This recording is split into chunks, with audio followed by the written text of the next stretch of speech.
All rise. First District Court of Appeal is now in session. All who have business before this court, draw near, give attention, and ye shall be heard. May God save these United States, the great state of Florida, and this honorable court.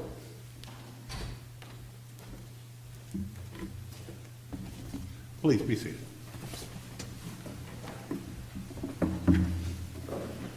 Okay, good afternoon. Welcome to the First District Court of Appeal. We have two cases on our docket this afternoon, related cases, but not fully consolidated cases. We're going to take them in the order that they appear on the docket, recognizing that some of the issues obviously overlap in both cases, and we may go a little long on one or short on the other. We'll be flexible with the time to make sure we hear everybody out on this. Our first case is Harrison versus Department of Management Services, Division of State Group Insurance. That's 23-1674. Counsel, are you ready to proceed? Yes, Your Honor. And before we get started, would you like to reserve some time for rebuttal? Yes, please, Your Honor. 4 minutes. 4 minutes, so noted. Thank you. You can proceed when ready. May it please the court. My name is Michael Orr, and along with Katie Crowley and Kevin Cook, we represent the appellant, Arnold Harrison, who asked that this court reverse the trial court's order granting dismissal of the second amended complaint as to the department. We understand that there are a number of issues in the briefing for both cases, but for this particular oral argument and subject to the court's questions, we'd like to make 2 points and address 2 points for this appeal. First, the trial court did not exercise independent judgment in making its ruling in entering the order of dismissal, and second, the trial court erred when it dismissed the class allegations in the complaint without allowing class discovery. Can you first identify which count has a prayer for relief against the department? None of them do, Your Honor. So why are we here with respect to the department? They're a nominal party, Your Honor. What does that mean, So, other than the obvious that you named it in the caption and nowhere else? yes, whenever there's a case and you're seeking relief against one defendant or one party, and they may claim that another party is an indispensable party, which Blue Cross has done throughout the proceedings, you can add a party as a nominal party that you're not seeking relief against them, but they're an interested party in the case and arguably an indispensable party according to one of the defendants. So there's no relief against them. So, I mean, if we were to, affirm the dismissal, at least as to this count, does that have any negative effect on your client at all? I suspect, Your Honor, what Florida Blue would argue to this court is that if we didn't have DSGI as a nominal party or involved in the case, that we would have failed to add an indispensable party. And so by this court's ruling, if it were to affirm and find that the state's not a proper party to the case, and that they're not an indispensable party because whatever ultimate determination is made by the trial court would not be binding in some way on the state, then that we submit would foreclose the argument of from Blue Cross that they're an indispensable party. Because if Your Honor, in reviewing the record, will note, throughout all the arguments on the motions to dismiss, Florida Blue has taken the position that they don't have the right to do anything in this case, that the state is the insurer, that the department is the one that makes the decisions, that the department is the one that makes the findings. We certainly disagree with that, and those aren't the allegations of the complaint that's before this court. But that's the position that Florida Blue is taking. But yet you went ahead and named them, so you were playing along. So isn't that a concession that they are an indispensable party, or that the department is an indispensable party? Like, how can you take the position that they're not an indispensable party, but name them as essentially as an indispensable party as the excuse for not actually seeking any relief against them? And Your Honor, for clarity, we haven't taken the position, because we haven't gotten to that point. Failure to add an indispensable party is an affirmative defense. There haven't been any affirmative defenses pled in this case. We haven't gotten to that stage yet. So my client hasn't taken a position one way or the other than adding them as a nominal party, as an interested party in the case. But that is taking a position, because you're saying that they're an indispensable party. You just said that's why they're named as a nominal party, is because they're indispensable, or as a preemptive move in case they argue in an affirmative defense that they're indispensable? Well, I mean, think- don't you have to take a position now? Yes, Your Honor, and I think by virtue of our pleading, we've done that, and that's why they've been added. And certainly prior to this pleading and prior to the second amended complaint, Florida Blue has taken the position throughout all the arguments that the state is in fact an indispensable party and the one that's making the decisions. So based on the arguments that have been made by Florida Blue, who is the primary defendant in the case, we have added the state and included the state as a nominal party, which I believe we're permitted to do under Florida law. Yes, sir. On the independent judgment issue that you had raised, Perlow and those other cases, most of those seem to be in a family law context or in some kind of fact-finding context. So if a judge adopts wholesale somebody else's view, one of the parties' views of the facts, I can understand how that can be problematic without some reflection. But on a motion to dismiss, couldn't the judge here have just said granted? Would have been a one-page order, motion to dismiss is granted, given us no rationale or reasoning, and that still would have been fine. And then both sides would sort through what the rationale and reasoning were. But there's different kind of judgment here. It's a legal issue as opposed to a factual issue, I guess is what I'm trying to get at. And Your Honor's raised a couple different points, and I think first and foremost, I'd agree with the court that some of the cases are summary judgment cases or family law cases where the court's making findings of fact. In this particular case, the trial judge below did in fact sign orders in DSGI or the department's order that was 9 pages without making any edit whatsoever. And the Florida Supreme Court has set forth that test and didn't state in Perlow or any of its progeny that it only applies in summary judgment cases. In fact, some of the cases deal with the cases relied upon by the department. The Cole-Taylor case is in a setting where Judge Foster in Nassau County had a bench trial and had previously entered a summary judgment. And the court went back and looked at some of the prior rulings of the court and the ruling of Judge Foster from the bench trial and applied the same analysis to the summary judgment proceeding as it did to the bench trial proceeding. And so our position, Your Honor, is simply that the factors that the Florida Supreme Court has set forth and that the courts apply in the King case that we cited in our brief and all the cases apply, those are the factors the court must apply here when analyzing whether the court exercised independent judgment. And I think it's more of it's important in the context of once the court starts reviewing the 9-page order and sees what the court did. In this particular case, Your Honors, the trial court issued an order and said on page 1500 of the record that the court cites to paragraph 39 of the second amended complaint, and we address this in a footnote in our answer brief, and finds that, quote, the grandmother paid $96,950 of RH's residential stays, with a citation to paragraph 39. The entirety of the second amended complaint says nothing about $96,950 or a grandmother paying anything.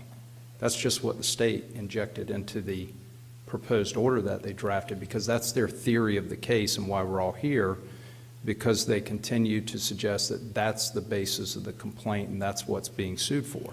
And there are multiple errors where the trial court kept citing to paragraphs in the second amended complaint in its order that it signed that was submitted by the department. And those paragraphs don't stand for the proposition that the court finds those paragraphs state in the order. And so when those types of errors are made, that's what I think highlights the issues with not exercising independent judgment and why the Florida Supreme Court set forth that test. Is it fair for us to consider how engaged Judge Marsh was during the proceedings? He talks about receiving some pre-hearing submissions, I think 2 binders, asked questions throughout the proceedings, seems pretty engaged and pretty aware of the issues. Is that a fair consideration in determining whether he exercised independent judgment? I would answer that 2 ways, Your Honor. Rationally speaking, I would say that for any trial judge to be engaged at the hearing, it makes sense that they were in fact engaged. But the question that the court employs on independent decision-making doesn't focus on what the court said at the hearing, except if the court is instructing the parties and informing the parties as to its decisions with respect to either findings of fact or conclusions of law. Here, the record is completely devoid of that. There is no instruction from the court other than telling the parties, submit your proposed orders in Word, and I'm advising you now that I may take some from one and some for the other, but it's not going to be essentially what he did, a wholesale adoption of one or the other. So the factors that the Florida Supreme Court laid out, Your Honor, and Perlow and its progeny don't address that discussion of, well, is the court engaged in asking questions at the hearing? It focuses more on the judgment. Are you informing the parties of what your rulings are? And if you're not, that's fine, that happens. If you're taking proposed orders, one of the factors is, are you giving each side time to object to each other's orders? Well, here you're talking about a day-and-a-half time period from the time the orders were submitted to the time they were signed. So there was no time to object. And then, again, Your Honor, with all the errors that we have, the cases that are relied upon even by the state in their brief, the Cole-Taylor case from this court and the Bishop case from the second DCA, we think highlight this issue in the arguments. In the Cole-Taylor case, the first DCA was dealing with the opinion or the order that I referenced earlier from Judge Foster. Judge Foster actually wrote a letter to the parties after the hearing, telling them what his findings were and asking them to prepare a ruling. And there was an actual finding by the court that there was no basis to argue a lack of independent decision-making because there was an opportunity to object to the proposed orders. How could it be an independent, I mean, why are we even having this discussion in the context of a legal determination, an assessment of the pleadings? As Judge Bilbrey just said, he could have said nothing, and we'd still be on review and assessing whether he was legally correct. And as you're answering that, and also tell me, going back to the nominal party question, let's say your complaint is allowed to go forward in the trial court and both parties, Blue Cross and the department, remain as defendants. What would be the effect of a judgment against, I guess, just Blue Cross Blue Shield? The Blue Cross Blue Shield would be subject to the judgment. And well, what about the department? well, the important piece of that, Your Honor, is we're not asking for any judgment against the department. So there's nothing that we're asking the department to do. The relief that we're seeking is to stop Florida Right. Blue. And this appeal has to do with the order dismissing the complaint against the department. That's correct, Your Honor. And I think it's arguable that you haven't filed a complaint against the department. Just naming someone in the caption is not suing an entity or a party. And if you're not seeking any relief, you're not seeking any judgment, then what is the harm that was caused by the dismissal of a party that you're not seeking relief against? Your Honor, I don't necessarily disagree with anything the court just said. I just know that a longstanding practice in the state of Florida and Florida law allows for adding nominal parties to cases when they Is that a have an statute, interest. a rule? The Florida Supreme Court has said that you can just name someone and not seek relief? No, Your Honor, I'm not aware of a case that Right. says that. It's just lawyers do it, and no one's questioned you on it before. Certainly would love to see an opinion addressing that issue, Your Well, along Honor. those but- lines, why isn't the department immune? Like, why isn't sovereign immunity bar anything against the department at this point? Your Honor, that issue is not raised and is not subject to this appeal and was not briefed by the parties. But it's the same thing as arguing exhaustion administrative remedies. That's what in reality, that's what that is exhaustion has to do with the legislature authorizing a suit against itself and specifying where that litigation is going to happen. There hasn't been any authorization, as far as I can tell, for a suit to be filed against the department with respect to insurance. Can you identify something that says otherwise? Again, Your Honor, that wasn't an issue briefed or argued by the parties. The argument on exhaustion of administrative remedies raised by the state was simply that Florida Blues argued, which is by virtue of the case going in front of the administrative law judge and having certain arguments raised and addressed by an administrative law judge, that not appealing that decision was a failure to exhaust administrative remedies. So that argument's not before the court. Except that And it not is. briefed, We and I just certainly would mentioned- love to brief that issue, Your Honor. But Your Honor makes another good point, and I know Judge Bilbrey was getting to this as well. So why are we here if we're just dealing with independent decision-making? It's not just that. And I know there are cases out there that suggest that if they find the factors that the court didn't employ independent decision-making, they send it back. But here we've got more than that, and that's the second issue that we've raised, which is the court dismissed all the class action allegations that were pled in the complaint on an order on dismissal. And when we raise under Rule 1.220, the court can't do that. There's supposed to be a hearing, you're supposed to allow for discovery. Well, but as it relates, and I know we're about through all of your time, including your rebuttal time, so we'll give you some more time, but as it relates, at least to the department, if you don't have a claim against them, how can you be a class representative for no cause of action? But that's the interesting point, Your Honor, is the state is making the argument really on behalf of Florida Blue that we shouldn't be able to bring the class claims against Florida Blue. I see that my time has expired, Your Sure. Honor. And why don't we add 5 more minutes to your side and 5 more minutes to the state or to the department if they need it. And Then I appreciate the time, Your Honor, and I'll take 1 more minute, and then I'll cede the rest of my time for rebuttal. The case relied upon in the brief by the state is the Mills case. And what the state says, what the department says, is, and this is on page 31 and 32 of the answer brief, they say to this court, certification was not appropriate even if Harrison proved his allegations, and that class discovery is not required in such circumstances. And they cite the Mills case, but Your Honor, Mills does not support their position. Mills says exactly what we're saying to this court. Mills, the 11th Circuit, reversed a district court for dismissing a complaint at the pleading stage and dismissing the class allegations and not allowing for the discovery and the hearing that's required.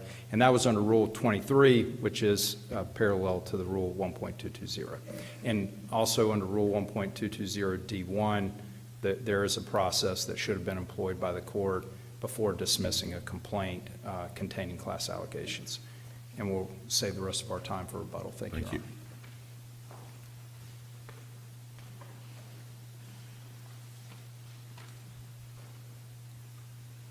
We've added 5 minutes to the department's time. You were asking earlier in the motion for just 10 minutes, so don't feel compelled to use all 20. But you have it if you need it. Thank you, Your Honor.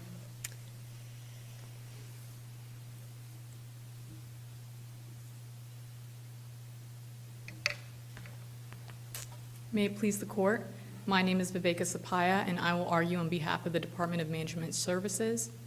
Today, we are here because appellant has taken advantage of this court's ruling in Harrison 1 to repackage claims that have failed time and time again. To affirm the trial court, this court only needs to focus on 2 issues. And the first is the standard for reversing a trial court's order, and the second being appellant's fundamental failure to exhaust administrative remedies. Your Honors, before I delve into the 2 issues, I want to talk about the history of this case.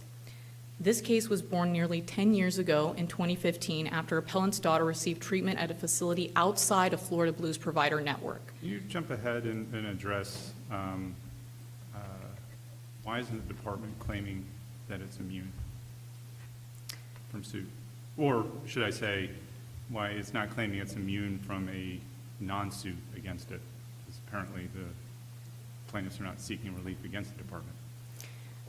Your Honor, the department is not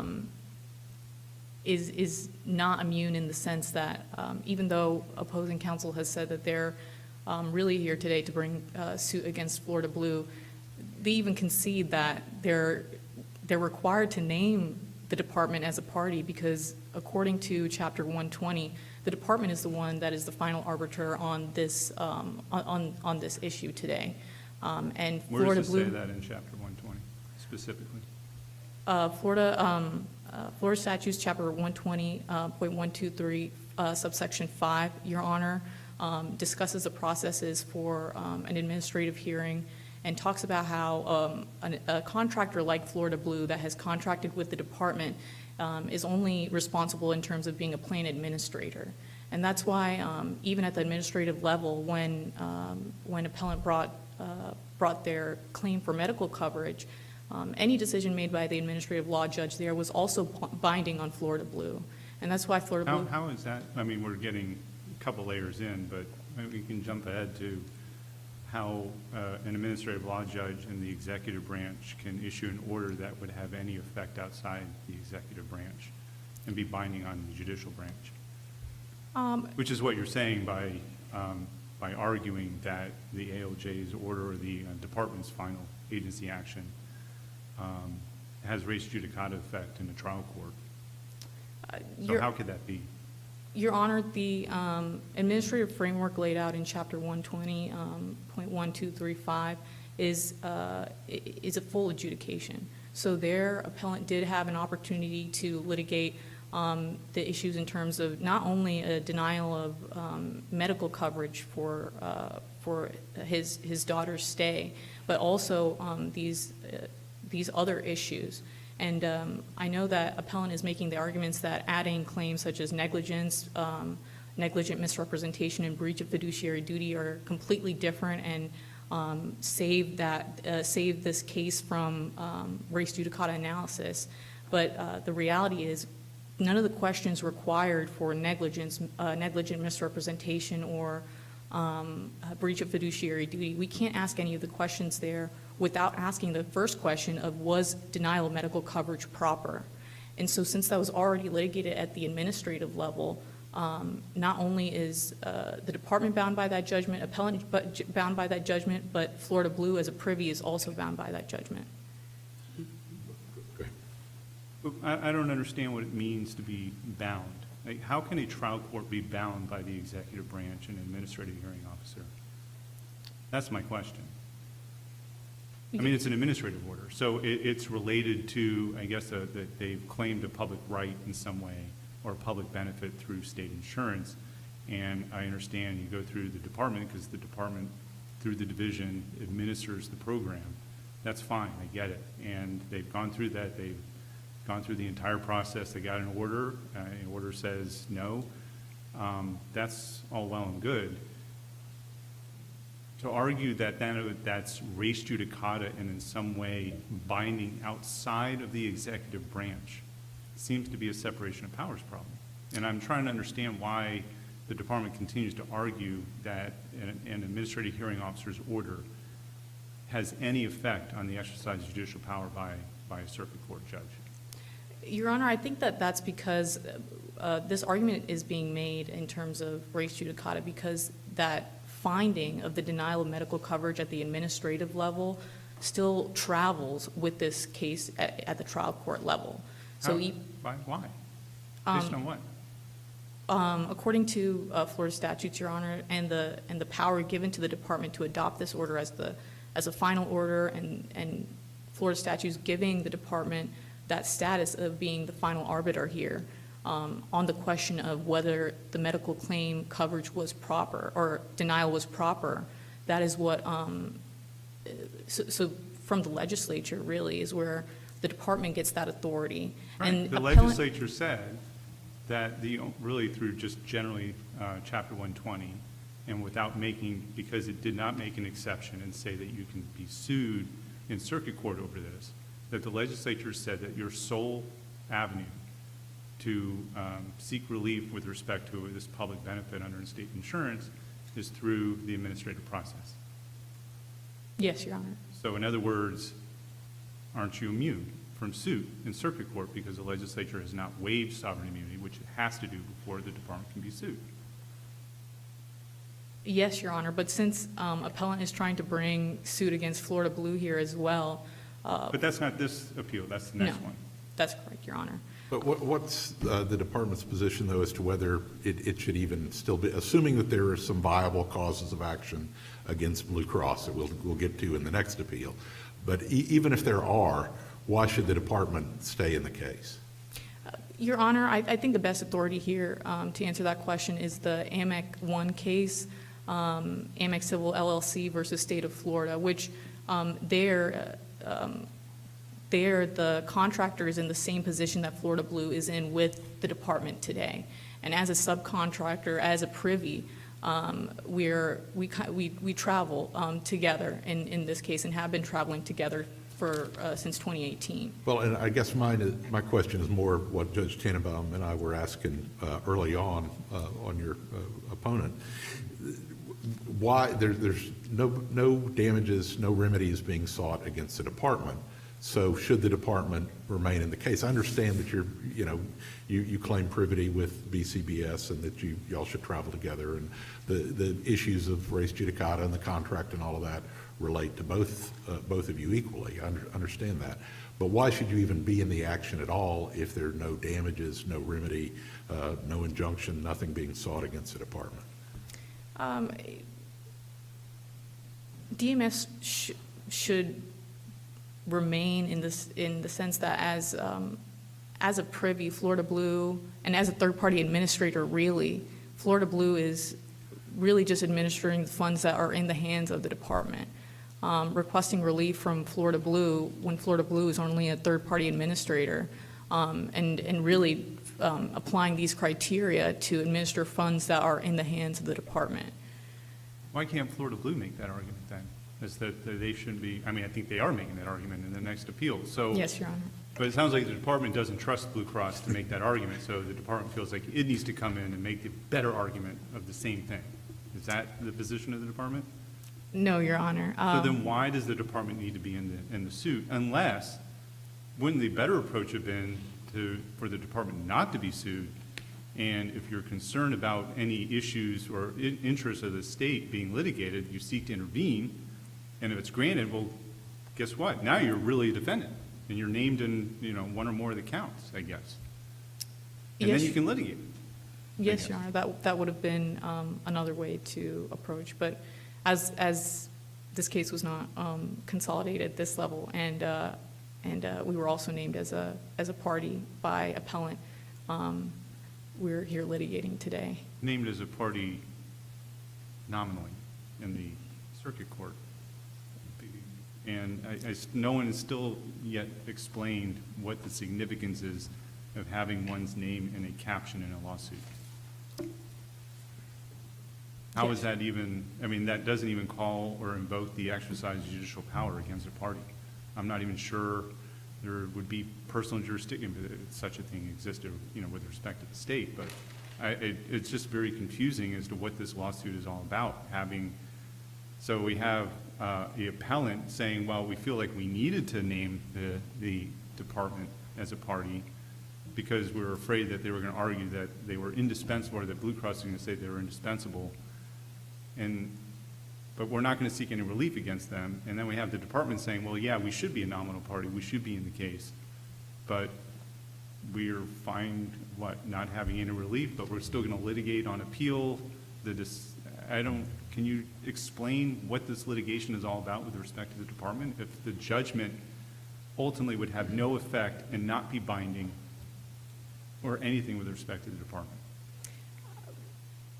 Your Honor, I think it really just goes back to the relationship between Florida Blue and the department, and the reason that appellant named the department even in a nominal sense is because of that fear that they would later be required to add it back in as an indispensable party. But before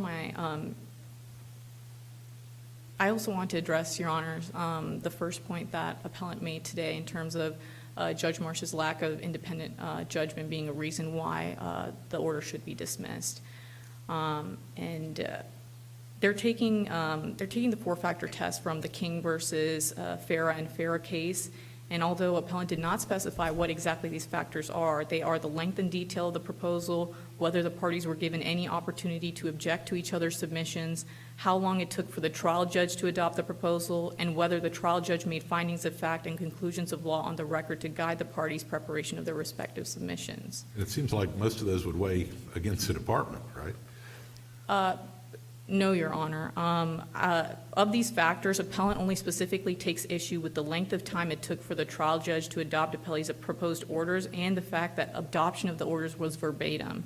And the factors do not create a bright-line rule that orders adopted verbatim should be reversed, nor do they state that a proposed order must be considered for any given amount of time before being accepted. The reality is Judge Marsh's verbatim adoption of appellee's orders came after thorough research into the record. I know there was a question asked of whether or not Judge Marsh's engagement during the proceeding should be considered, and it should, because that is part and parcel of guidance that Judge Marsh is giving to parties in terms of preparing their submissions. Isn't saying that the judge researched into the record cut against the whole point of what a motion to dismiss is? Shouldn't his engagement been limited to reviewing the complaint, or the Second Amendment complaint, and determining whether it states a cause of action? In terms of exercising an independent judgment, Your Honor, engaging with the record, asking questions, which is what Judge Marsh did during this proceeding, is just evidence of being of a judge that is exercising independent judgment. Which even after asking these questions, being able to go back to the complaint and say, hey, this is not sufficient, that is still, again, an independent exercise of judgment. Your Honors, I know that appellant cited a couple of cases, the Perlow versus Berg-Perlow, West versus West, and King versus Farah and Farah. And in all of those cases are distinguishable from what we have here today, because there the trial judge either actively discouraged one side from submitting a proposed order, did not allow each side to see the other side's proposed order, or did not solicit a proposed order from one side, period. And here, Judge Marsh gave ample opportunity for appellant to make their case and objections. And that's evidenced by the fact that of the 6 proposed orders collected, 3 of the orders were from appellant. And appellant even exercised a motion for rehearing, which was duly denied by Judge Marsh because appellant could not specify exactly which provisions of Judge Marsh's adopted orders contained conflicting information or inconsistencies. And they mention an inconsistency today about the amount of money that was requested by appellant, not being there in the SAC. Can I ask you about the motion for rehearing? The motion for rehearing that was filed in the department's case did not mention the law of the case issue that is raised in the Blue Cross Blue Shield motion for rehearing. Is that issue then, which I think is one of the first issues in the briefing here, is that issue preserved? Yes, Your Honor, because it still travels with the fact that it still travels with the department's point on failure to exhaust administrative remedies.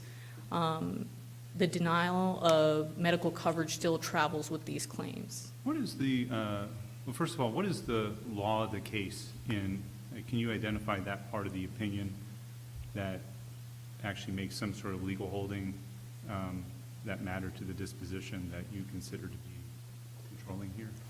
Your Honor, this court in Harrison 1 affirmed the trial court's order in its entirety except that it didn't, because it ended up reversing it. So what does it mean to affirm an order that you then reverse? Your Honor, it was only reversed in terms of the leave to amend. And appellant today is relying... Which means that so the order on appeal was a dismissal with prejudice. That was reversed. That means that the order didn't exist anymore. It was sent back to give the plaintiffs another opportunity to amend the complaint. That means that the only thing relevant to that disposition was the fact that the trial judge supposedly made some determinations as a matter of law that potentially were disputes of fact. That was the rationale for reversing. What's the rest of the law of the case? Like, how can an appellate court affirm something that it then reverses and have that be law of the case?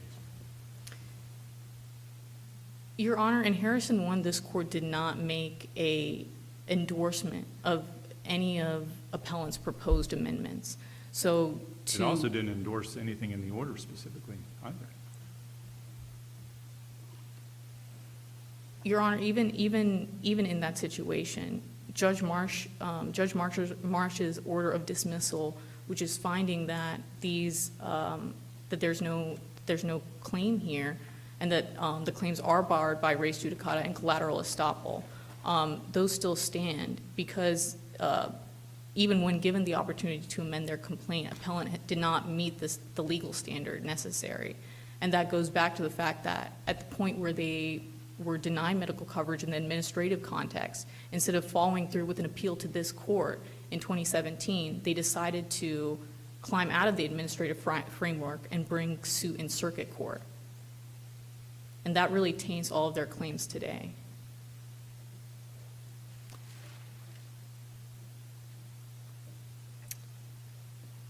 Is the department's position that, yes, it should have been sued, and so it was properly named as a nominal party, but yes, then the trial court properly dismissed the department as a nominal party? Is that the department's position? Your Honor, the department's position is that is because of that fundamental failure that appellant did not take advantage of the appeal at the administrative level, this claim that they're trying to bring in trial court in 2019 and again here. But not against the department, against Blue Cross. Right, but even Which then, wasn't Your a Honor, party, is a private entity. who would It's not, not subject to DOA and its jurisdiction in the executive branch. but since Florida Blue acts as a privy with the department, Florida Blue is here as a third-party administrator. Florida Blue is only administrating the funds that are within the hands of the department. So for the department is involved in the sense that any money that's going out in these plans and these claims is from the department. So Florida Blue, as a third-party administrator, is within the wings of the department.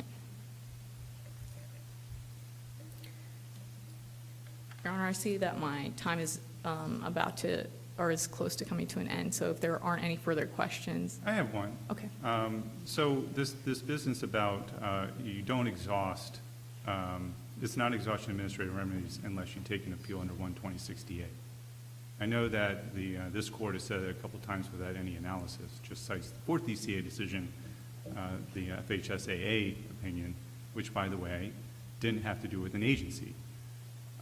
So what's the rationale behind that? How can a failure to invoke the judicial branch's power, how can that be part of the requirement that you exhaust administrative remedies? Since an appeal under 12068 invokes this court's authority under Article 5, Section 4, how is that an administrative aspect of it? Your Honor, I think that goes back to how Florida law and Florida statutes preserve these questions that fall within the purview of agencies like the Department of Management Services. Because Florida statutes and Florida law reserves it that way, there's still a way for appellant to come to this court or come to a traditional court and appeal their claims, which here appellant failed to do so. And I think here what's the danger of allowing this to keep continuing on and on and on is that there's this precedent of maybe if we don't pursue appeal at the critical question of is there a proper denial of medical coverage, and instead repackage these claims in different flavors and bring them to a circuit court, we can survive the administrative framework and avoid judgment at the administrative level, and maybe perhaps get a different judgment at the trial level, get a second bite of the apple. In Your Honors, I see I have 30 seconds remaining, so. It's actually 30 seconds, 43 seconds over now, but Oh, that's okay. perfect. You can conclude if you like. Okay. If there are no further questions, Your Honors.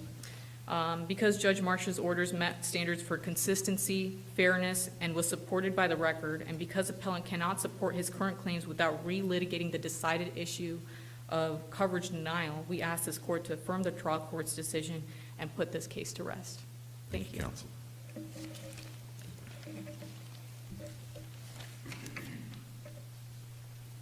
Why don't we add one more minute then to rebuttal?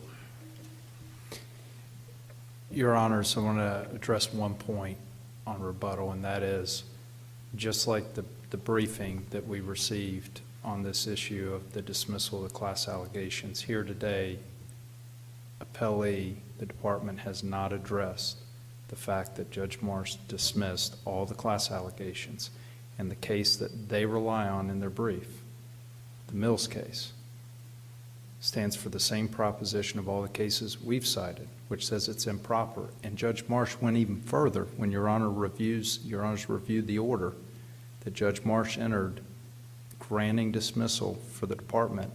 Not only did Judge Marsh say that we failed to prove commonality, typicality, the things that are required to be proved for class allegations, he found that we failed to prove them.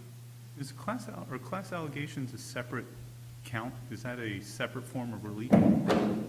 Or is there a procedural mechanism to make, with roots in equity, to make the judgment effective virtually, I guess, across That's a good question. parties that aren't there, actually? And Judge, having dealt with that on both the plaintiff and the defense side in class actions, sometimes they're pled together individually on behalf of the class in one count. Sometimes they're separated out. More often than not, they're separated out. We had 7 count. Yes, sir. I mean, but the reason for my question is look, I mean, the trial judge dismissed your Second Amendment complaint on some legal grounds. Yes, sir. We may agree with one or more of those legal grounds. If we do, what's the difference whether he also struck the class allegations? The difference being, Your Honor, in those circumstances, what the courts say is that the party should be allowed to conduct discovery and allowed to find time, in given time, to find another class representative. So it would depend on what the legal basis was that But this you're not court was precluded. affirming. You're not precluded from finding other plaintiff, another representative plaintiff Oh, we most certainly would be, Your Honor, because How? the case is dismissed with prejudice. against your client, the current client. Yes, Your Honor. That doesn't, because there wasn't any class determination, that can't have any effect on any other party. Oh, it certainly. Or a potential plaintiff. The way it works, Your Honor, in this particular instance is it would have, right now, we filed a complaint that's been pending for a long time. We've had a couple of appeals. The class period that we'd be able to plead on behalf of this class that would or would not be subject to statute of limitations and those sorts of claims would be one set of statute of limitations in this case and one time period in this case. If the case is dismissed with prejudice and somebody 2 months from now filed a new class action, they wouldn't be able to go back as far, and all those individuals who would be subject to the class claims in this case would lose their rights. That sounds like a concession that over the, I don't know how many years this thing has been pending, that there's not been any work done to identify any other potential member of the class. I mean, that could have been done years ago. Absolutely. We tried, Your Honor, and as Your Honor will note in the record, we've been denied any discovery because the trial court entered an order precluding any discovery in this case. So we haven't been able to conduct any discovery. But I would agree with Your Honor. Typically, that's what you'd be able to do. But are you arguing contrary? There's a Florida Supreme Court case, Sosa, which I don't think anybody cited. There's a case that I relied on called Ahern that cited that. If you don't have a viable claim as class representative, you don't have a class. So why does all this class stuff matter if Harrison doesn't have a viable claim? And I think Sosa and Ahern, and this is, that wasn't from this case, but I'm going off my memory, were more standing issues for the class representative and whether the class representative had an injury in fact. They were picking off issues actually where the defendants came and picked off the class representative, and then could they still proceed with the case? But the main theory was you still had to have a cause of action as an individual to be able to proceed for the class. Yes, Your Honor, and that's a standing issue, and we would assert and will argue in the next appeal this issue of standing and injury in fact. And part of the issue that we keep hearing is, and we just heard it with the rebuttal, I see that my time's concluding. Sure. May I answer the question and conclude? The argument that we heard from appellee just a moment ago is that we're making the same arguments we made in the administrative case and we're seeking the same relief. That is what the trial court found in its order, and yet it didn't cite to anywhere in the second amended complaint where we're doing that. We're not seeking the recovery of the denial of benefits. That's nowhere in the second amended complaint. But that's their theory that they continue to push in their argument that the trial court adopted without anywhere in the record stating that. So we have an injury of fact. They haven't served interrogatories, requests for production as to our pleading of damages, our general pleading of damages, where we could describe what we're pleading. But we're here on a motion to dismiss, and we haven't even gotten there. Thank you, counsel. Thank you, Your Honor. We'll keep the bench. Thank you both, and allow the appellees to reset and proceed with our second argument then.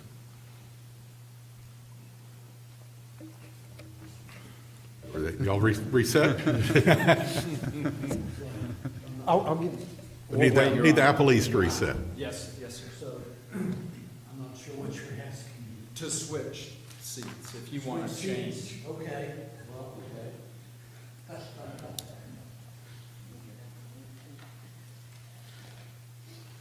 I didn't know if anybody else was coming up to council table, was my only thing. I'll just leave all my stuff over there. I wasn't sure what you were saying. Saying he has all the stuff that. I wasn't demanding anybody to change seats. What I was asking was there anyone else coming up for the appellee that needed to come up to sit there? And they were welcome to do so. But however y'all want to arrange yourselves, that's not my doing. Okay, thank you. Okay. Are we both then ready to proceed on our second case? Yes, Your Honor. Thank you. So we'll go ahead then on Harrison versus Blue Cross and Blue Shield, 231676. And again, counsel, would you like to reserve some time for rebuttal on this case? I will do my best to adhere to my request this time and would ask for 4 minutes for rebuttal, sir. 4 minutes on the case. Thank you. So noted. May it please the court.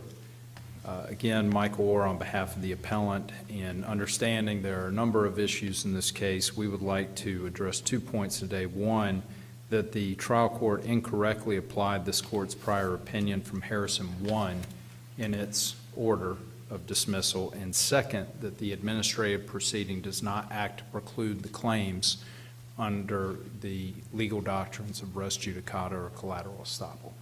As to the first argument, Your Honors, and Judge Tannenbaum was addressing this earlier with the prior appeal, we have this opinion that Judges Winokur and Jay and Thomas wrote. In both the state and the appellant requested clarification, and an opinion was substituted. And that clarification was meant to try to understand what are we doing when we go back.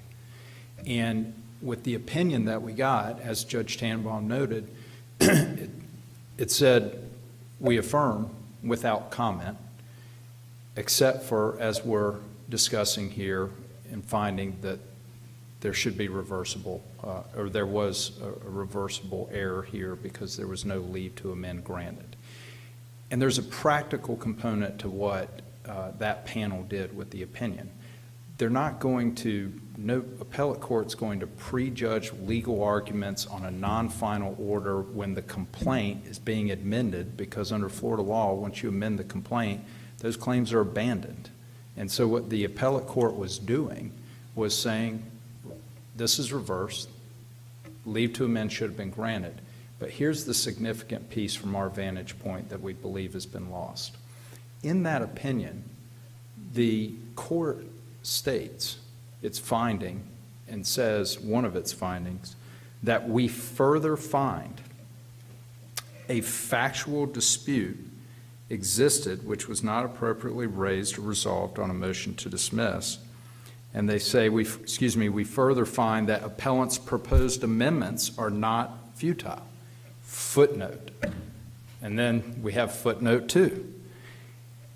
The argument from Florida Blue in their brief is that what follows in footnote 2 from that panel is all dicta. And Your Honors, our position is Judges Winokur, Jay, and Thomas did not write that entire footnote explaining their holding with citations to case law and the arguments to give dicta. They were providing the analysis and the basis for their ruling. Well, let me make another suggestion. Perhaps it's not dicta, but perhaps it relates only to the bad faith claim, which was asserted in the First Amendment complaint, but not in the Second Amendment complaint. They start, we note, with regard to appellant's bad faith claim, and then go on to the rest of the paragraph. So how do we know that this, or how should we read this such that it relates to more than just the bad faith claim? In Your Honor, the way I read it, I believe that's the first sentence of the footnote, and then what they've essentially done in that footnote is address the arguments that Florida Blue was making, one of which, a significant argument that they've made again to the trial judge, and the trial judge adopted in its order of dismissal that Florida Blue provided, is that because they are a third-party administrator and not an insurer, that they have no duty to the appellant or to policyholders, state employees. The judges, the panel from that Harrison 1 opinion expressly rejected that and said it's too early to make that determination at the pleading stage, and pointed to the allegations from our complaint, which exist in the Second Amended complaint, that there's an agreement between the state and Florida Blue that in a particular time period, a given year, if they pay out claims over and above a certain percentage, I believe it's 105% of what's taken in for premiums, that Florida Blue is on the hook for that. And so what the court said in that footnote is this determination that there's no duty owed to the policyholder, to Harrison, it was too early and should not have been resolved on a motion to dismiss. But, I mean, duty, though I don't believe, and it's a long footnote, but except in the parenthetical with Cole, I don't think the word duty appears, right? That's correct, Your Honor. It says, what they say is a factual dispute existed which was not appropriately raised or resolved on a motion to dismiss. And so they specifically found that this argument from Florida Blue that it's just an administrator, not an insurer, should be rejected. What do we need on the duty issue, not even with the law of the case, but if we're just looking at the duty issue fresh, what do we need more besides 110, 1235, and the attached plan that's part of the record here? What else do we need to determine whether a duty exists? I think if the court, the trial court, were to accept the well-pled allegations of the complaint, there is no more that's needed to find that there's a duty. But understanding that duty is a legal issue and the court can determine it, that's typically something that's determined on summary judgment. In this particular instance, we would like to have discovery as to the relationship between the state and Florida Blue and that contract and what the actual inner workings are and responsibilities are in accord with our allegations that Florida Blue takes on a lot more responsibility and does a lot more than perhaps just the plan suggests that they do. But how is that relevant? I mean, what the relationship is between Florida Blue and the state, or what the contractual relationship is between the two. Where's the contract relationship between your client and the state, or between your client and Florida Blue? And I think it's in the record somewhere around 995 or 998. I'm just relying on your complaint. I mean, I'm looking at the Second Amendment complaint, and I'm looking at the attachments. So Yes, where, and then maybe start with the first couple pages. What was it? Record page 998. If you can explain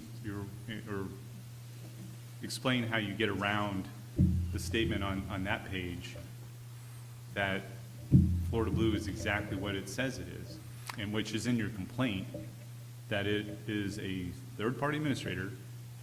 It doesn't make any final decisions about claims, coverage, benefits, anything. That is ultimately, finally, and exclusively the realm of the Department of Management Services, DSGI.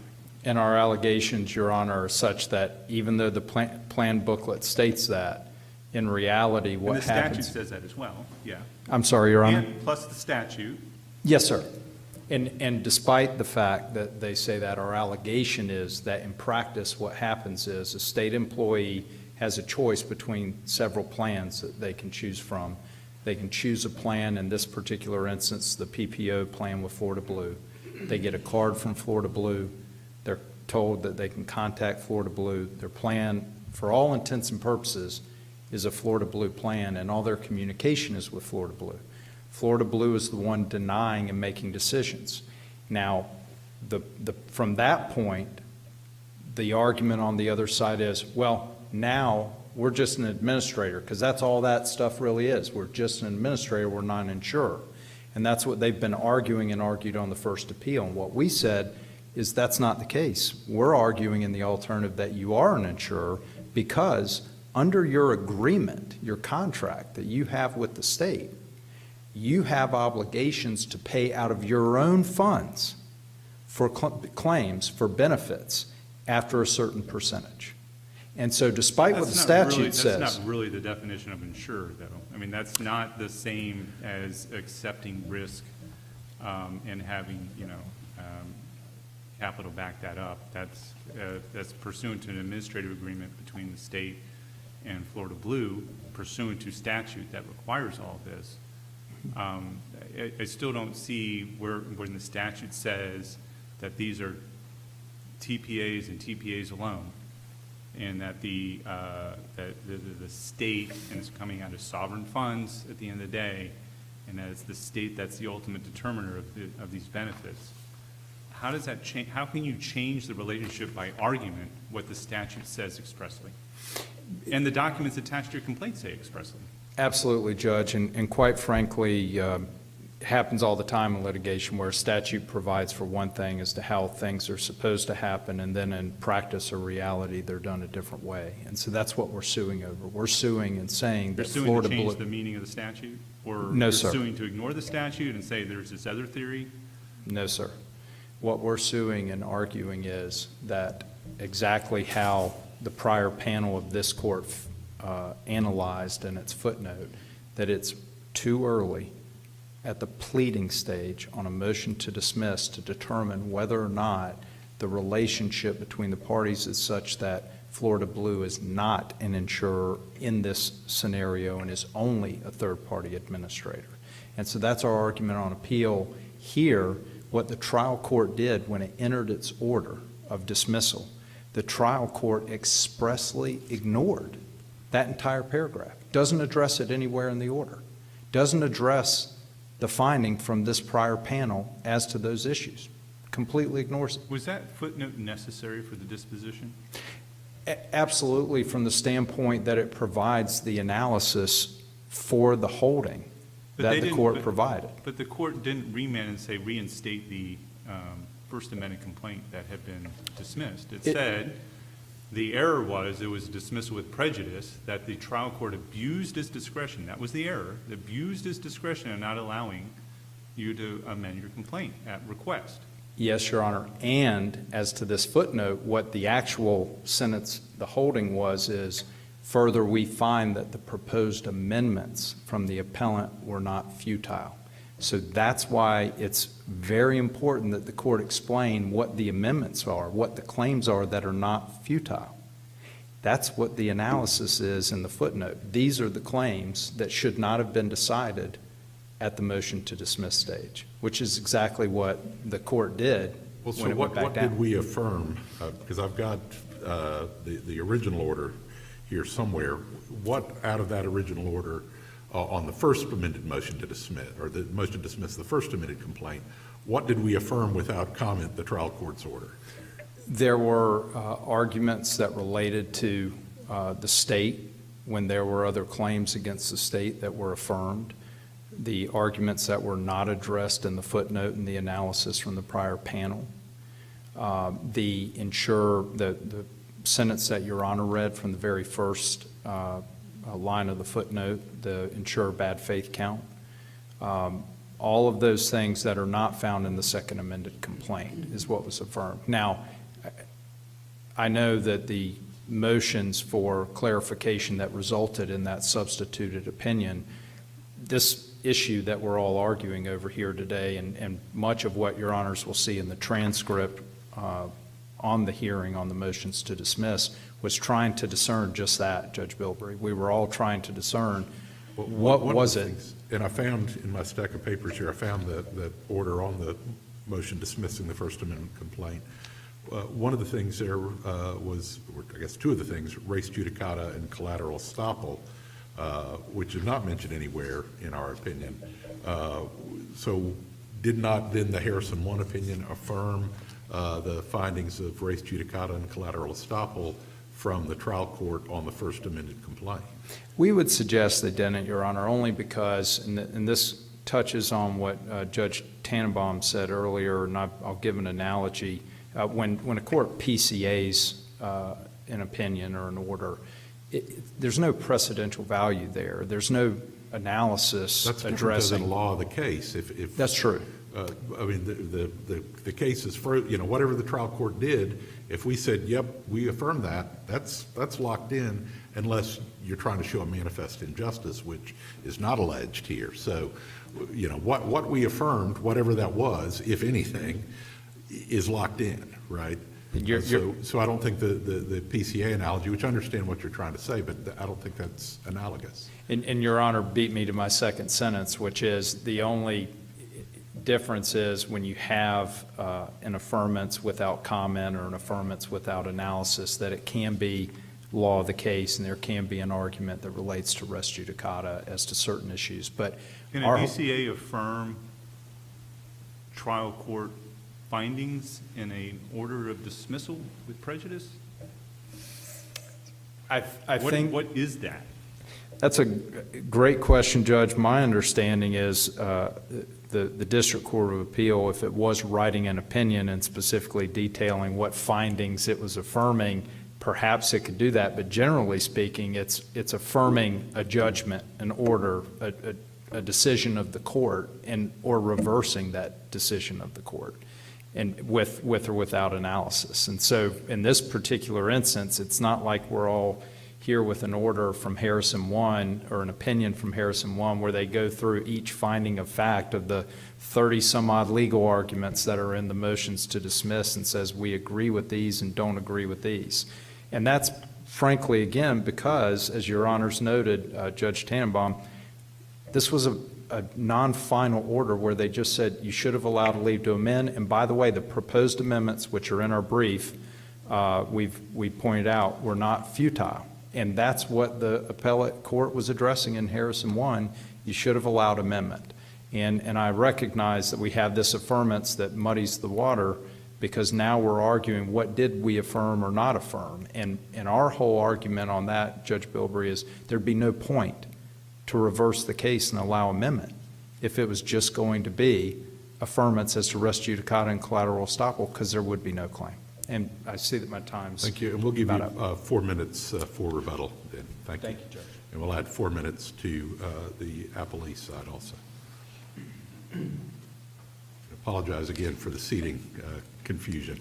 I thought there's more folks would be coming up. It's just me, Judge. That's okay. We'll have questions for you anyway. May it please the court, I'm Tim Connor from Holland and Knight. I'm here representing Blue Cross Blue Shield of Florida.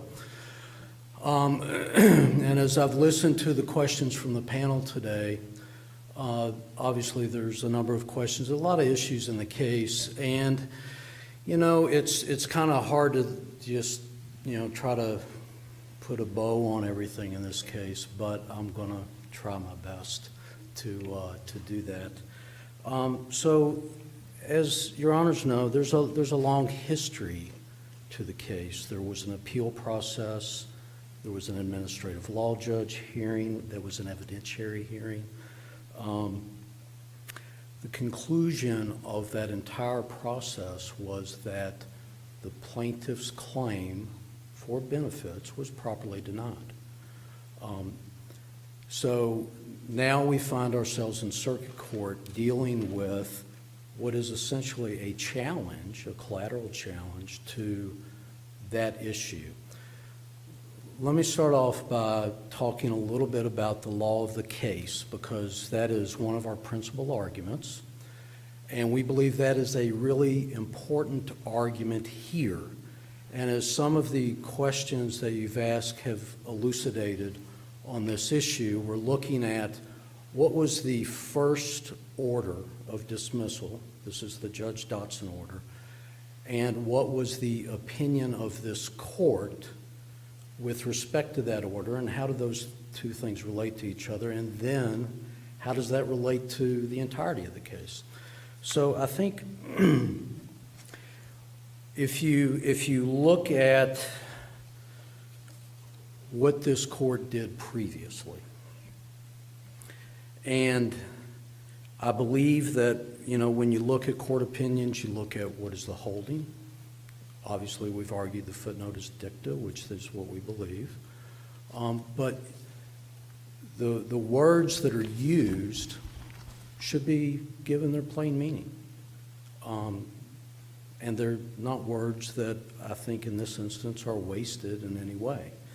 Was there So- anywhere in the opinion, did it say, as to counts, fill in the blank, 1, 3, and 5, the dismissal with prejudice is affirmed, and as to the remaining counts, we reverse with the direction of the trial court to allow an amended complaint?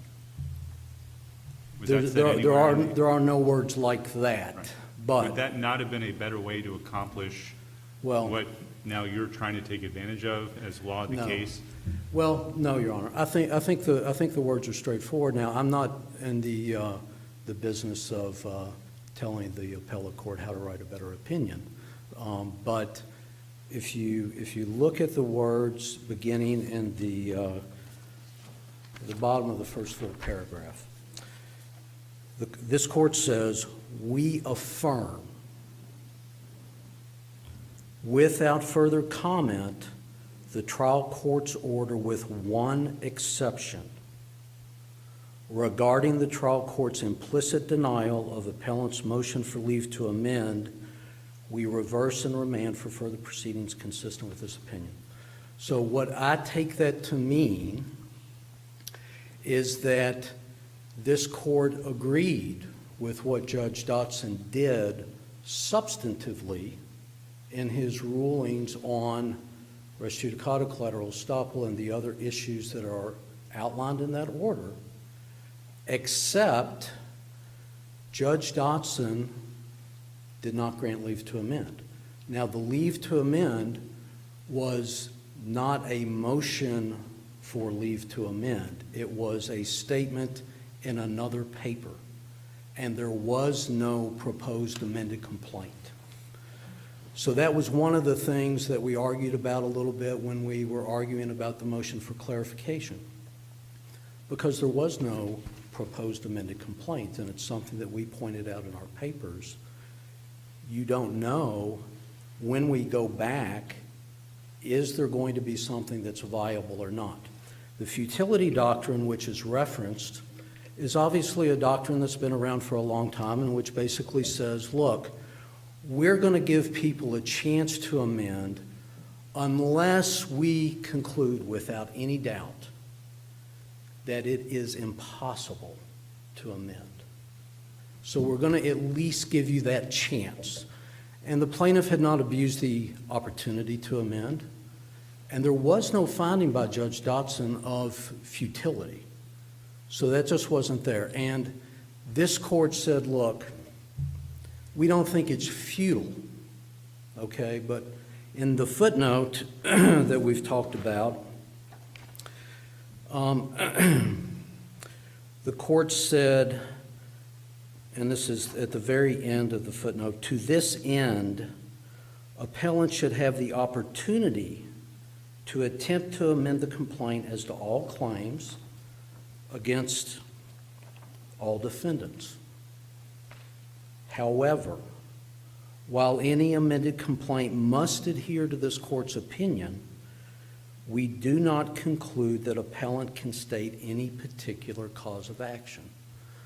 So, in my reading of that opinion, I believe that it's straightforward. I believe that what this court did is it agreed with the substance of what Judge Dotson said in his order. On the procedural issue of should there have been a right to amend, this court said, we think the opportunity should be given, not summarily denied as it was in this instance. And we will send it back for that purpose. The plaintiff is free to amend it as to all claims, all defendants, however it wishes to do it. That seems to cut against, so what you're arguing is that, well, this court affirmed, whatever Judge Dotson's reasoning was in his original order. But then it says, but they can amend their complaint as to all the counts, which Sure. means that what he said really didn't. I just, how do you reconcile? That just seems terribly inconsistent. I don't think it's Or inconsistent. not to say at all. that you're being inconsistent, how do you reconcile those two So, ideas? well, unless- the way I reconcile it is that substantively, this court was agreeing with what Judge Dotson had done, but on a procedural issue, the futility issue had not been addressed by the trial court. This court was not willing to say it's futile. Therefore, we're going to give the opportunity. Now, that doesn't mean you go back with a clean slate as if nothing ever happened. That doesn't mean you go back to the trial court and the issues of res judicata, collateral estoppel, lack of standing, et cetera, that were in Judge Dotson's order go out the window. But at It least means as- you take them into account when you do the amended, I'm sorry, Your Honor. No, but at least as to the breach of contract action, if we're saying the collateral estoppel and res judicata are still there, but they can amend, we said in the opinion, amend on all claims and against all defendants, like Judge Tenenbaum was saying, that just seems inconsistent. How can you go back, at least on those counts, which were allegedly, previously adjudicated in the administrative action? It just seems like we've created some kind of inconsistency there. Well, I mean, I agree that it is difficult to go back and amend the complaint to get around some of these issues, and that's why we're here today, because that wasn't able to happen. But we have significant legal issues that bar these claims, whether we're looking at Judge Dotson's order or the current order under review. I'm not here to tell you that the plaintiff could amend the complaint because, frankly, I don't think that they could. I don't think there's a viable claim in the case, period. But that's my opinion as the lawyer for Florida Blue in this case. And so I think that this court was saying, give the opportunity, but there's no guarantee that you're going to be able to state a cause of action. Did Florida Blue participate in the DOA proceeding? Yes. Yes, a Florida Blue party? did actively participate, Your Honor. So Was it a party? it was not a named party, but it was, and So it this. wasn't a nominal party? It was not a nominal party either. So, in this context, Judge, the way the statute, you've asked questions and you've obviously read the statute and the plan, and I think it's pretty straightforward. But, the way the administrative proceedings work, it's an evidentiary proceeding. A lot of the evidence has to come from Florida Blue because Florida Blue is the third-party administrator. So the questions are, well, what did you, Florida Blue, what did you do? How did you handle this claim? How did you come to the decision you came to on that level 1 appeal that they're responsible for? And so if The reason the reason I'm asking is the same question I asked your other counsel for the department. How is it that an administrative hearing officer in the executive branch can issue an order that can bind in some way the judicial power of the state in a court of law? So, Without the legislature specifying something yeah, so otherwise? Or, I mean, to put it to address it from both directions, why is that not actually some sort of sovereign immunity issue or something else? Like if this is, or an unauthorized lawsuit against Florida Blue in some way? Yeah, so I think that comes out in our argument, Judge, about exhaustion of administrative remedies, that the legislature passed this statute specifically to create the plan, and as part of that said there will be this administrative process. And that process is the exclusive process for resolving disputes about whether the claim should be covered or not. So I think it's intertwined with that issue.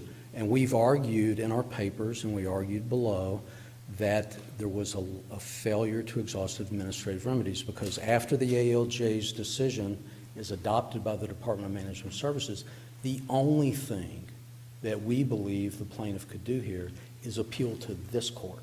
But even if, let's say they did that, and I still don't understand how the exercise of judicial power can be part of the administrative process, but let's assume that they did take the appeal.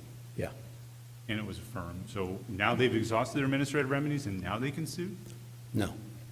Right. The answer is no, because Yeah. what the first thing you said, which is it's a public right established by the legislature. You can only sue the legislature or sue the state or proceed against the state in the way that the legislature directs. And the only way the legislature is directed is through the administrative process. That's the only route that they can proceed against or through to seek relief. And they did that. Regardless of whether they took the appeal or didn't take the appeal, it doesn't seem to be an exhaustion issue. It seems more to have to do with the fact that there's not a legal cause of action for relief against Florida Blue under these scenarios with the documents that were attached to the statute that's present. Yes, sir. I would answer that. Number one, I agree with that. I don't think there is a claim against Florida Blue that can be made outside of that administrative proceeding with respect to the state group plan and how claims are administered under that plan. That's number one. Number two, I think the fundamental principle that you're raising is what we raised within our argument about the failure to exhaust. So it maybe is expressed a little differently than Your Honor might express it, but I think the principle is the same. You can't bring a suit in circuit court over these issues because your remedy is over here in the administrative context. I think this court recently addressed this issue, at least a little bit in Wester, if I'm not mistaken. And I don't know how much you read that or like whether this has any effect, but that's where I'm having trouble understanding why we keep talking about exhaustion as opposed to whether there's a viable theory of relief against Florida Blue in the first place. Yeah, well, I think the answer is there is not a viable theory, and maybe presumably there's not a viable, there's certainly no statutory basis to proceed. The legislature has not set out a vehicle by which to seek a public right against Florida Blue in circuit court, which would leave presumably some just common law theory, which I think is all they've been proceeding against in the Second Amendment complaint. So then what's the question, why can't we address that question, whether there's a common law theory that they can pursue against Florida Blue? Yeah, well, I think at the end of the day, if you talk about what it is that is actually being achieved by a claim that's being made, it has to be that our claim was wrongfully denied. So the claim for the residential treatment in this case was wrongfully denied, and that decision has already been made. So if the decision was, that claim should have been paid, ultimately the funds come from state tax dollars in any event. So I think, we've made these arguments about the failure to state a claim and that there is no claim, et cetera, for a variety of reasons. and maybe the argument is a little bit different than maybe the way Your Honor might express it, but I think we get to the same point of saying there's not a viable claim here, either way. I mean, So- there could be, I mean, I'm not saying there are, but in hypothetically, in the realm of common law actions, there could be some tort theory to proceed against Florida Blue. I mean, let's say Florida Blue negligently misrepresented something about how this process works, and it caused them to rely on it, just you walk through the elements of that. Or let's say that Florida Blue behind the scenes is tortuously interfering or doing something to interfere with their effort to get a public right. I mean, in theory, that could exist, right? I'm not saying, you're not conceding it, I mean, just it's not necessarily foreclosed just because this has to do with a claim under insurance that's already been denied through the administrative process. It may be they haven't expressed it in their second amendment complaint. Those are two different things. So,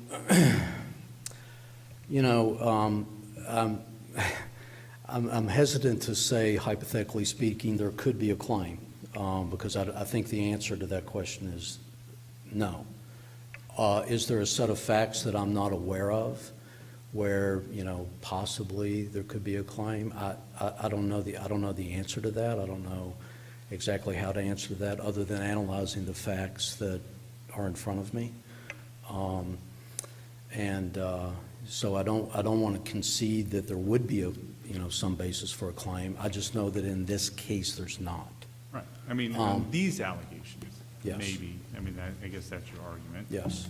And this is their second amendment complaint, so it's not like they haven't had chances to assert these other theories. So I'm not asking you to give anything away. I'm just conceptually, is the focus still, the statutory avenue, the public right to get some sort of benefit from the state treasury, which the legislature controls, or is it some common law theory where they're coming after Florida Blue and its pockets independent of Yeah. the state treasury?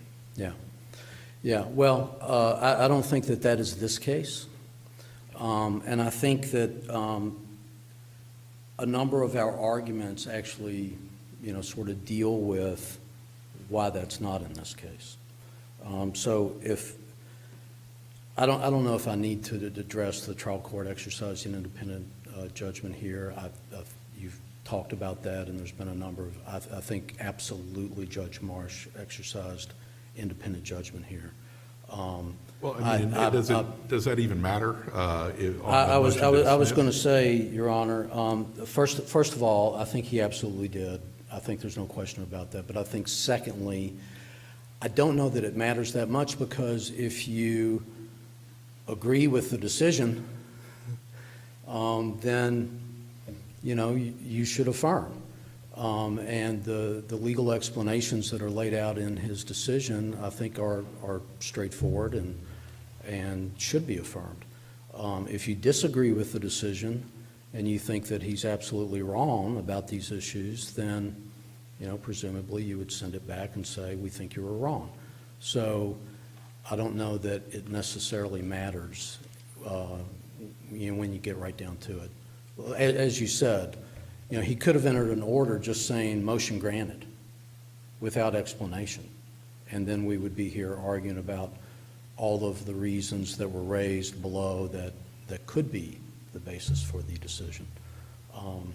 And it's, I'm running out of time to address my other arguments. So I have obviously a number of things that I want to get to, but I see that I'm out of time. So I just want to conclude by suggesting this.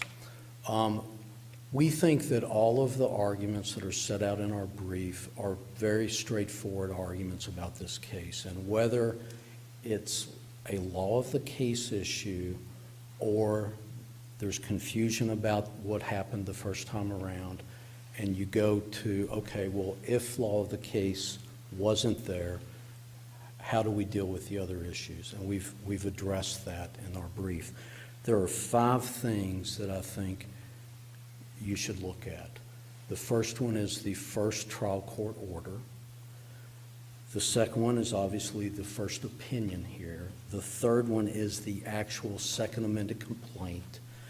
I think you should lay that against the administrative law judge's decision and look at the findings, because all of those take out each of those findings in that second amended complaint. So they've already been adjudicated. And then finally, obviously, Judge Marsh's order here, which we think is correct and should be affirmed.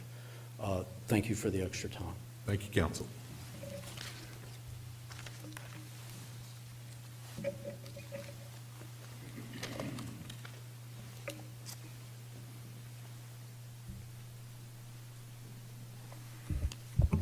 May it please the court.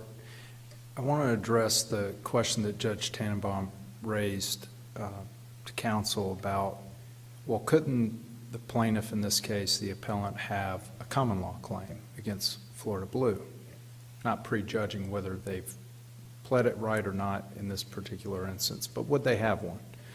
And the answer from counsel was no, but there was no explanation, and there's no explanation anywhere in the brief. And there was no explanation from the trial court below. The fact remains that a class claim, negligence, negligent misrepresentation, an injunctive relief claim, none of those claims can be filed in the administrative case. None of those issues can be resolved by an administrative law judge. And in fact, yes, sir. I agree with you. What do we look to? A lot of those, though, presuppose a duty, right? You got to have a duty as an element of a, negligence at least. Where do we look to besides the operative statute and the plan to find whether a duty arose to your client from Blue Cross Blue Shield? Your Honor, the well-pled allegations of the second amended complaint, where we describe at the beginning of the complaint the relationship between the appellant and Florida Blue and what the relationship was there. And I believe it was either the Hotchkiss or the Cole case where the court said dealing with that issue on a motion to dismiss was premature. So it's our position, Your Honor, that we've pled that there is a duty based on the relationship, based on the fact that they are an insured. They're effectively making health care decisions. A number of state employees that would be members of this class, there are varying levels of pay certainly for state employees, but the ability to have an approval of a health care decision and have a claim approved or denied for many people is effectively a decision on whether you're going to get the health care treatment that your doctor's recommending.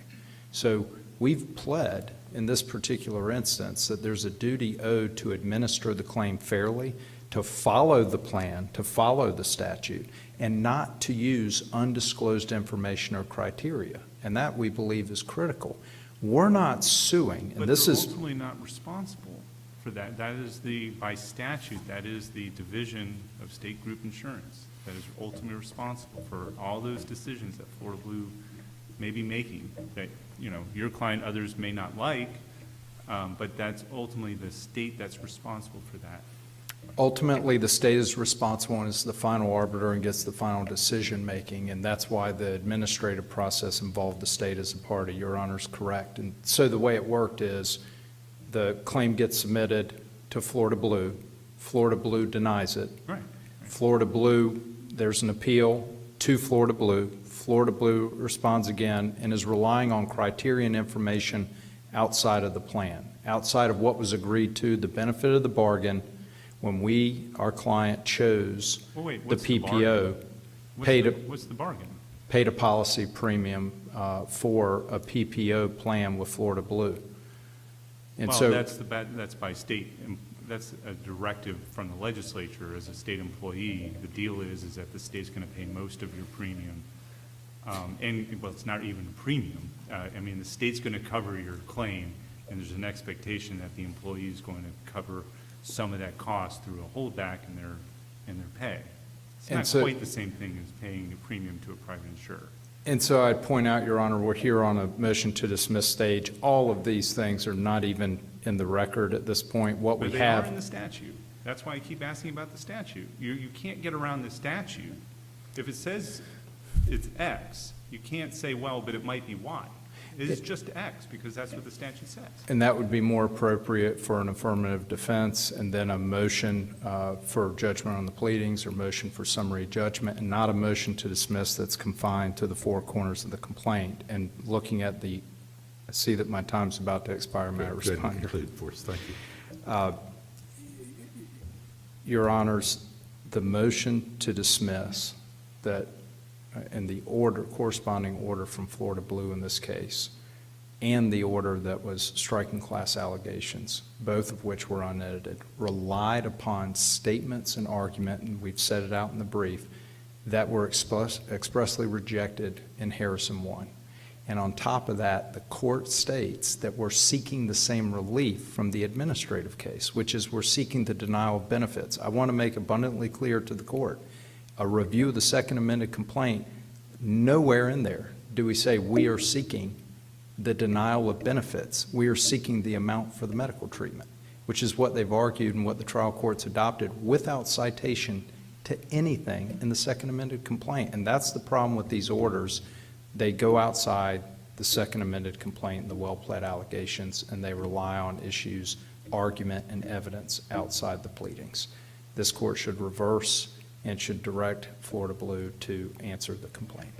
Thank you, Your Honors. Thank you, counsel. Thank you both for the arguments. We are adjourned. All rise.